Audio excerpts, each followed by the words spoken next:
14 April 2018ના રોજ આપણા માનનીય પ્રાઇમ મિનિસ્ટર નરેન્દ્ર મોદી સાહેબે હેલ્થ એન્ડ વેલનેસ સેન્ટરનું લોન્ચિંગ કર્યું હતું. અને આ વિડીયો આજે 14 એપ્રિલ છે, હું એ માટે બનાવું છું કે આજે એનું સેલિબ્રેશન કરી શકીએ. અને આ હેલ્થ એન્ડ વેલનેસ સેન્ટરનું જે વિઝન હતું આપણા માનનીય પ્રાઇમ મિનિસ્ટર નરેન્દ્ર મોદી સાહેબનું, તેમનું વિઝન એ જ હતું કે વધુ નાગરિકોને પોતાના નજીકના એરિયામાં, ખાસ કરીને રૂરલ એરિયામાં, જે આપણા ભારતના મોટીભાગની વસ્તી વસવાટ કરે છે, અને એ લોકોને માત્ર 2 થી 3 કિલોમીટર અંદરમાં દરેક ગામડામાં આ સેન્ટરની સુવિધા મળી રહે અને લોકોને મફતમાં તમામ સારવાર મળી રહે. પહેલાં કેવું હતું કે દૂર દૂર સુધી એ લોકોએ જવું હતું. પ્રાથમિક આરોગ્ય કેન્દ્ર લગભગ 8-10 કિલોમીટર કે 15 કિલોમીટર દૂર પણ અમુક હતા. પણ એમનું વિઝન એ જ હતું કે વધુ નાગરિકોને પોતાનો ગજવાનો ખર્ચ બચે અને પ્રાથમિક સુવિધા પોતાના ગામડામાં જ નજીકમાં મળી રહે. તે માટે આ એમનું વિઝન હતું અને દરેક સબ સેન્ટરને હેલ્થ એન્ડ વેલનેસ સેન્ટરમાં ટ્રાન્સફર કરવામાં આવ્યા. અને ગયા વર્ષે 2024માં આનું નામ બદલીને આયુષ્માન આરોગ્ય મંદિર રાખવામાં આવ્યું. નમસ્કાર મિત્રો, હું છું કેની જાડેજા, કોમ્યુનિટી હેલ્થ ઓફિસર. અને આ વિડીયોના માધ્યમથી જે ગઈકાલે લેટર મળ્યો છે સ્ટેટમાંથી કે આજે આ સારા દિવસને જે લોન્ચિંગ થયું હતું અને એને યાદ કરીને આપણે સેલિબ્રેશન કરીએ, જેમાં એનસીડી સ્ક્રીનિંગ છે, આભા કાર્ડ છે, આયુષ્માન કાર્ડ છે, યોગા છે અને ઘણા બધા નેશનલ પ્રોજેક્ટ એને આવરી લેવામાં આવે. અને એથી જ હું આ વિડીયો બનાવું છું કે એક ટ્રિબ્યુટ છે મારો આ વિડીયોથી, તમે લોકોને જાણ થાય, તો વધુ અવેર થાય. જે આપણા માનનીય નરેન્દ્ર મોદી સાહેબનું સપનું છે, આપણા પ્રાઇમ મિનિસ્ટરનું, તે સાકાર થાય. પણ એકલું સરકારથી દરેક વસ્તુ પોસિબલ થવાનું નથી. વિઝન એ જ છે કે મૃત્યુદર ઘટે, લોકોને ક્વોલિટી સર્વિસ મળી રહે, જે પ્રાઇવેટમાં ખર્ચો થઈ રહ્યો છે તે લોકો સમજીને બચાવે, કે નજીકમાં એ સુવિધાઓનો લાભ લે. ગવર્મેન્ટની ઘણી બધી સ્કીમ છે જેથી ઘણા લોકો વંચિત છે, તો વધુ લોકો આ સેવાઓનો લાભ લે. જેમાં અહીંયા દરેક આયુષ્માન આરોગ્ય મંદિર પર, ચાહે મ્યુનિસિપલ કોર્પોરેશન હોય કે રૂરલ એરિયા હોય, દરેક જગ્યાએ, ચાહે પીએસસી હોય કે સબ સેન્ટર હોય કે સીએસસી હોય, દરેકને આયુષ્માન આરોગ્ય મંદિરમાં ટ્રાન્સફર કરવામાં આવી ગયું છે. અને દરેક જગ્યાએ મફત સારવાર મળે છે. ટેલિમેડિસિનની સુવિધા, જન્મથી લઈને મરણ સુધીની દરેક સેવાઓ એમાં આવરી લેવામાં છે. દરેક નેશનલ પ્રોગ્રામ આવરી લેવામાં આવે છે અને મફત દવાઓ આપવામાં આવે છે. ટેલિમેડિસિનના માધ્યમ છે અને સારામાં સારી રેફરલ લિંક ડેવલપ કરવામાં આવી છે, જેથી કરીને યોગ્ય નિદાન થાય. તો ઘણા બધા બેનિફિટ છે. અને તમે જોશો કે આજે મેં મારા સેન્ટર પર એ દિવસ કેવી રીતે સેલિબ્રેટ કર્યો છે. એટલી જ મારી અપીલ છે દરેક નાગરિકોને કે એકલું સરકાર જવાબદાર નથી, આપણે પોતે રિસ્પોન્સિબલ બનવું પડશે. પોતાની હેલ્થ પ્રત્યે અવેર થવું પડશે અને વધુ સમાજમાં, પોતાની કોમ્યુનિટીમાં ઇનપુટ આપવું પડશે. જ્યારે આ બધું આપણે મળીને આ બધું કરીશું અને એક વ્યવસ્થિત આરોગ્યમય જીવન જીવીશું, કોમ્યુનિટીમાં બી પોતાનું ઇનપુટ આપીશું, દરેકની મદદમાં આવીશું, દરેક નવા આઈડિયા શેર કરીશું, તો જ્યારે આપણે પોતે સુધરીશું કે નાનામાં નાની વસ્તુઓ છે કે ચોખ્ખાઈ રાખવી, પાણી વધારે પીવું, હેલ્ધી ખોરાક ખાવો, બહારનું ખાવાથી ટાળવું, બરાબર, એક્સરસાઇઝ કરવી, યોગા કરવું, આ બધી બેઝિક જે વસ્તુઓ છે જે આપણા રોજિંદા જીવનમાં આપણે નહીં અપનાવીશું, ત્યાં સુધી જે સપનું છે આપણી સરકારનું કે 2047માં ત્યાં સુધી આપણે ડેવલપમેન્ટના ફેઝમાં જઈએ. જ્યારે આપણે આ બધું અવેરનેસ થશું, જેમ કે ટીબી છે, ટીબીમાં લઈ લો કે પોતાનું સ્ક્રીનિંગ કરાવીએ, ચેકઅપ કરાવીએ અને દરેક બાબતનું આપણે ચેકિંગ કરાય. જ્યારે પણ તમને તમારા શરીરમાં એબનોર્માલિટી ફીલ થાય કે કંઈક પ્રોબ્લેમ લાગે તો તરત તમે ડૉક્ટરનો ઓપિનિયન લો, નજીકમાં આરોગ્ય કેન્દ્રનો મુલાકાત લો અને સરકારી સુવિધાઓના આયુષ્માન કાર્ડ હોય, આભા કાર્ડ હોય, ઘણા બધા અન્ય કાર્ડ હોય, ઈ શ્રમ કાર્ડ હોય, એ બધું તમે જાગૃત થાવ અને એને જલ્દીથી જલ્દી બનાવી લો. તો મારી તમને લોકોને અપીલ એટલી જ છે કે એક લાઈફ મળી છે આપણને, એક જીવન મળ્યું છે, તેને એક બેટર સારા રસ્તાના સારા માર્ગે લઈ જઈએ, ના કે ગેરમાર્ગે દોરાઈએ. અને હેલ્થ પ્રત્યે જેટલું જાગૃત થશું એટલું જ પોતાના પરિવાર માટે, સમાજ માટે અને પોતાના માટે કામ આવશે.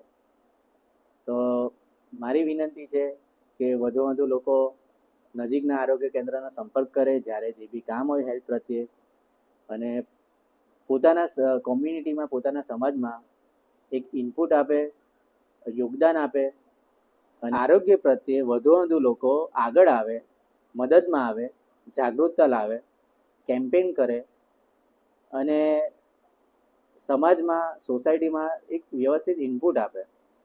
જેટલી જાગૃતતા ફેલાશે તેટલી બીમારી ઓછી થશે, તેટલો મૃત્યુદર ઓછો થશે. તો હવે જે લાભાર્થી આવેલા છે તેમની ઉપર લોકોનો અમે બિનચેપી રોગો હવે કરીશું અને હું તમને બતાવીશ કે અમે લોકો આયુષ્માન આરોગ્ય મંદિર પર કેવી રીતે એ લોકોનું સ્ક્રીનિંગ કરીએ છીએ, તે લોકોને એડવાઇસ શું આપીએ છીએ અને જે હાઈ રિસ્ક ફેક્ટર્સ છે તે વિશે અમે વાત કરીએ. તો સ્ટેપ બાય સ્ટેપ અમે તમને આ વિડીયોમાં હું તમને સમજાવીશ કે કેવી રીતે અમે એ લોકોનું સ્ક્રીનિંગ કરીએ છીએ. રજિસ્ટ્રેશન કરીએ છીએ કે નામ છે, પર્સનલ એ લોકોની ડિટેલ્સ લઈએ છીએ અને ઓલરેડી તે લોકોનો community base assessment checklist form, CBAC form ભરેલું જ હોય છે અને ઓનલાઈન પર ડેટા રાખીએ છીએ. Two major beneficiaries height weight is major part of answers screening. આનાથી જ ખબર પડશે પેશન્ટનું વજન વધારે છે, ઓછું છે અને તેના હાઈ રિસ્ક ફેક્ટર્સ તે લોકોને જણાવવામાં આવે છે. હવે હું પેશન્ટનું બ્લડ પ્રેશર ચેક કરીશ, તેમને વ્યવસ્થિત ગાઈડલાઈન પ્રમાણે સિટિંગ પોઝિશનમાં, અને તેમને કહીશ કે તેમનું પ્રેશર નોર્મલ છે, વધારે છે, ઓછું છે. હમણાં જે લાભાર્થીનું બિનચેપી રોગોનું સ્ક્રીનિંગ કરતા સમયે કર્યા બાદ ખબર પડી કે એમનું વજન એમની ઉંમર, હાઇટ પ્રમાણે બહુ વધારે છે અને એમનું પ્રેશર પણ હમણાં વધારે આવ્યું છે. એટલે મેં એમને 10-15 મિનિટ રેસ્ટ કરવા કીધું છે. હું ફરીવાર પાછું એમનું બીપી મેજર કરીશ અને વજન જે વધારે છે તે રિલેટેડ એમને શું પરેજી પાડવાની છે, વજન ઓછું કરવાનું છે, શું એમને ડાયટ અપનાવવાનું છે રોજિંદા જીવનમાં, એમને એક્સરસાઇઝ કરવાની છે અને ઘણી બધી એડવાઇસ મેં એમને આપી છે કે જો વજન ઓછું નહીં કરે તો pressure, sugar, heart attack, stroke, ઘણી બધી જે બિનચેપી રોગોની બીમારીઓ આવી જાય છે તેનો એમનો ખતરો વધારે છે. તો મેં તે રીતે એમને એડવાઇસ આપી છે અને એ સમજ્યા છે. હજી બી એ વેઇટ કરે છે. બીજી વાર એમનું મેજર કરીશ અને તે અકોર્ડિંગ જો હજુ બી વધારે આવશે, હજી બીજી 2-3 વાર હું એમનું ચેક કરીશ. જો હજી પણ એમનું વધારે આવશે તો એમને મેડિસિન લેવા માટે હું એમને સજેસ્ટ કરીશ. અને રહી વાત વજન વધારે છે તે રિલેટેડ પણ મેં એમને સમજાવી દીધું છે કે એમને ખાવાનું, ડાયટમાં શું લેવાનું છે, કેવી રીતે એમનું વજન ઓછું થશે, એમને યોગા, એક્સરસાઇઝ, એ ઘણા બધી વસ્તુઓ જે આવે છે વજન ઓછું કરવા માટે. પાણી વધારે પીવું, તીખું, તળેલું, ઓઇલી, ચરબીઓ ખોરાક ઓછો ખાવો, બરાબર. તો હમણાં લાભાર્થીના પીએમજે કાર્ડ અમે બનાવી દીધા અને સક્સેસફુલી 2 જણના કાર્ડ બની બી ગયા અને અમે એમને PDF હેન્ડઓવર બી કરી દીધી. તો લાભાર્થી જે છે તે એમનો વેલ્યુબલ ફીડબેક આપવા માંગે છે કે તેમને પહેલાં જ્યારે જ્યાં ગયા હતા ત્યાં કાર્ડ ન બન્યા અને આયુષ્માન આરોગ્ય મંદિર, મારું સેન્ટર એમના ઘરથી નજીક છે, તો એમનો ફીડબેક આપવા માંગે છે. તો હવે મારું નામ કુમાર મોહનભાઈ પટેલ છે.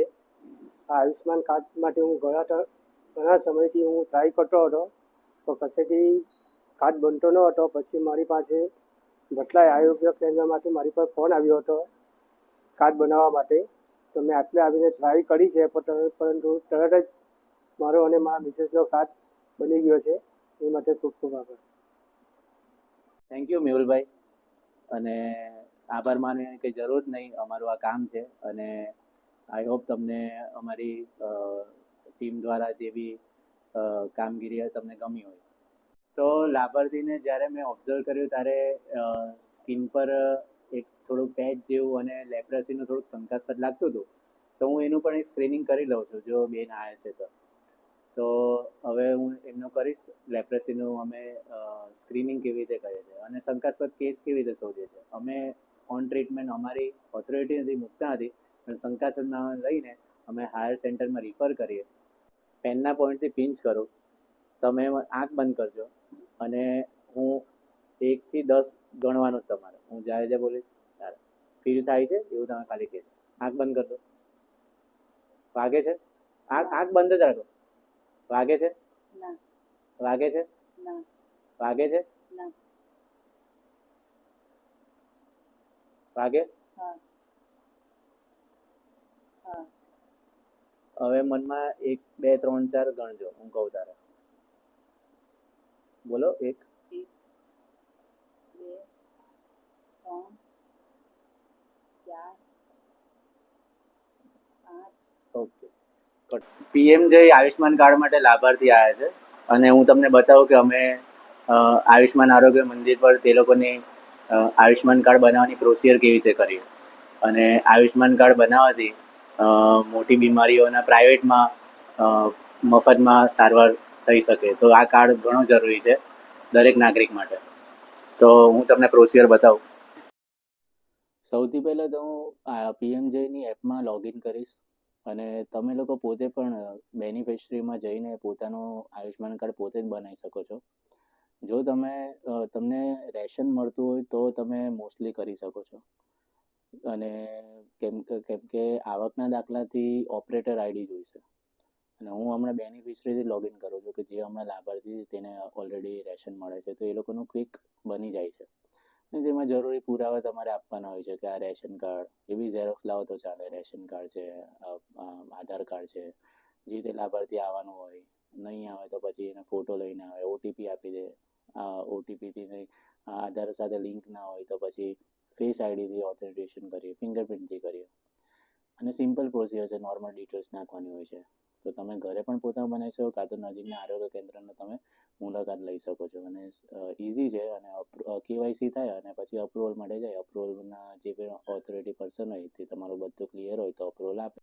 હવે હું લાભાર્થીનું આભાર કાર્ડ બનાવું છું. આભાર કાર્ડ એટલે Ayushman Bharat health account card, જેમાં ડિજિટલ હેલ્થ પ્રત્યે તમારી હેલ્થની દરેક માહિતી આમાં સ્ટોર રહેશે. અને ફ્યુચરમાં આ ડિજિટલ આભાર કાર્ડથી તમારે ફાઇલ લઈ જવાનો અને હેલ્થ રેકોર્ડ બધા આમાં રહેશે. એટલે ફાઇલ લઈ જવાનો અને તમે ગુમ થઈ જાય તમારા હેલ્થના ડોક્યુમેન્ટ્સ તો એનો ઇસ્યુ નહીં રહે. કોઈ પણ ડૉક્ટર આને સ્કેન કરીને તમારા હેલ્થના રેકોર્ડ આમાંથી જોઈ શકશે. તો દરેક નાગરિક બનાવી શકે છે.